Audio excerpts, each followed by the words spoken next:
Wholesaling Houses in New York show. I am Michael Pinter, where I teach you how to start flipping on wholesaling houses. This is a horrible light, but I'm in the car and it's late, so I figured I'd get this one in today. So what I discovered recently as I sort of analyzed 2022 and the reasons that people sold to me, I really never often you talk to people about what, I don't know how the hell that we talk to people about what we do, and they almost don't understand why would anybody sell a house to you at a discount. Why don't they just list it? So I'm going to talk about 4 reasons why somebody might not want to list it and would want to sell to an investor. Okay, so sorry. The first reason is time, right? So people understand that. Sort of people, if somebody needs to sell fast, if you list a property, it's typically going to take 90 to 120 days. Sometimes people can't wait that long, but also very often it's the other way, where they don't want to be on a buyer's timeline. They don't know how long it's going to take to find something, or they may be building something or waiting for something to happen, and they want a contract that is more flexible on time, and I can provide that for them. So that's time issues. Right? What everybody thinks is that it's just a time issue. Everything's a time issue. It's rarely a time issue. What's much more common is a condition issue. So what that means is that the property is in poor condition. Now, sometimes it's really in poor condition, like knocked down, unsafe.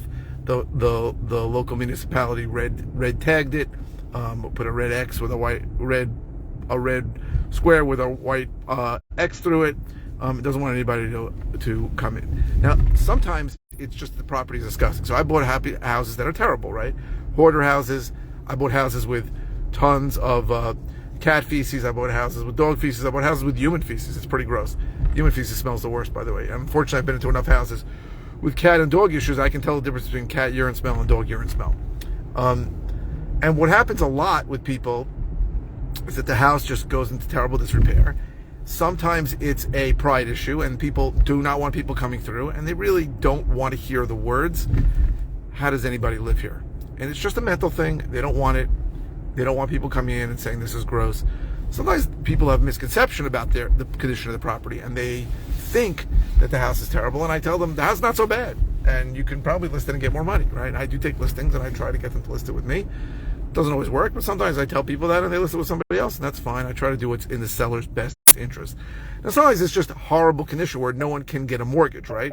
So, for example, as I said, if the property has a hole in the roof, or if the property is deemed unsafe by the municipality, it doesn't have heat in the winter, has multiple broken windows or breaks in the facade, doesn't have a working kitchen, doesn't have a working bathroom. In that case, the buyer can't even get a mortgage, right? Even if the buyer came, he couldn't get a mortgage. The property is not mortgageable. That means that if a standard, and I was in the mortgage business for 17 years, so I know this, if the appraiser writes that there's no working kitchen or no working bathroom, the lender's not going to lend on it until that's taken care of.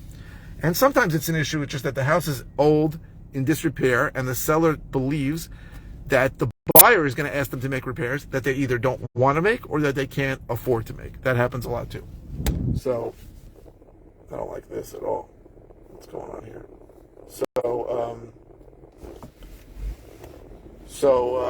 Okay, sorry.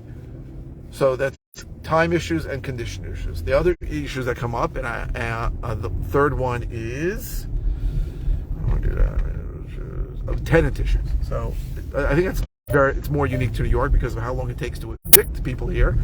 But very often there's an uncooperative tenant, and they maybe started the process and we're having trouble with the legal process of evicting, or they don't want to get involved because they've heard that the legal process takes a long time, or they don't want to lay out the money to an attorney because it's going to cost them some fees to evict, and they want me to take over that trouble. Sometimes it's not as clear cut as that. I bought properties from people where a relative lived in the house or a friend lived in the house, and they just didn't want to be the bad guy to evict them. They felt like if they told the occupant that they sold, and I'm the bad guy that comes and tells them to get out, it's not so bad. It doesn't always work out that way, but sometimes people feel that. So there's tenant issues.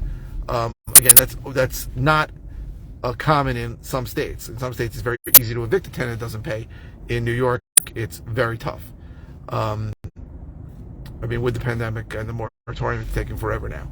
And the fourth, I think, is pretty much, I don't know if it's only in New York, it's probably in other places too, and that's municipal issues. So that means that there's an unpermitted addition that the seller does not want to deal with, and maybe a buyer came, saw it, and said, "What are we doing here?"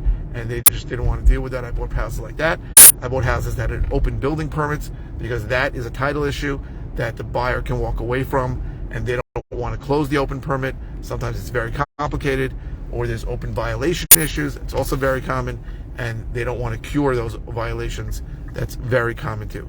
So those are really the 4 buckets that almost every single seller falls into: a time issue, a condition issue, a municipal issue, or a tenant issue. Now, we can clearly cut through some of that crap right away. If they live there, there's not going to be a tenant issue. Something they don't rent out a basement or something like that. And if they're not really in a rush, usually it's not a time issue.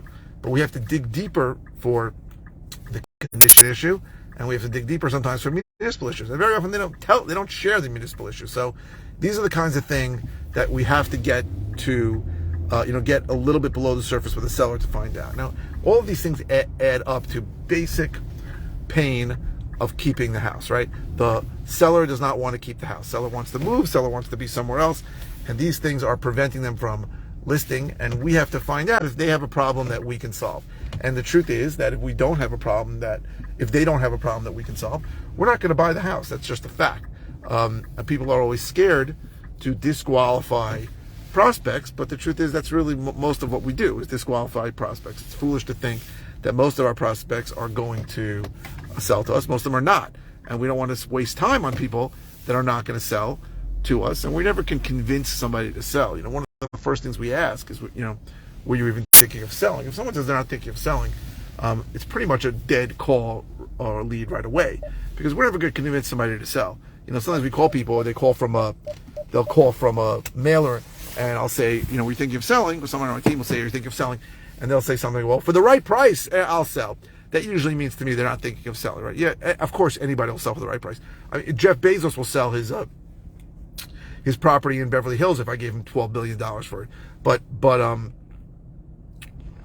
if someone's not thinking of selling, we're never going to convince them. So we have to dig. We have to try and find if it's one of those issues, and we have to see if the seller really doesn't care about staying there, doesn't care about the pain